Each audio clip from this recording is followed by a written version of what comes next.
Я таксама памятаю, быў вымушаны пабірацца і прасіць у людзей грошы на існаванне праз байсол. І нашы суайчыннікі, шчырыя хрысціянскія душы зачыняюць гэтыя зборы, нізкі вам паклон. Дзякуй бясконцы за дабрыню і эмпатыю.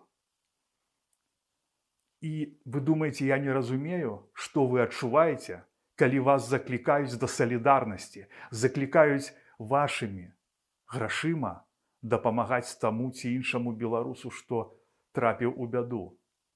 Я ж ведаю, сярод нас няма дурняў.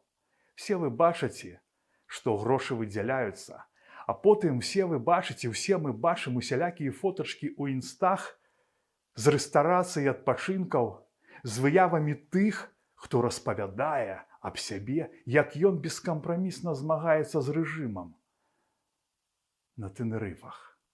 Яны настолькі нахабныя і ўпэўненыя у сваёй беспакаранасці, што не думаюць о наступствах, а яны ж будуць у любом выпадку.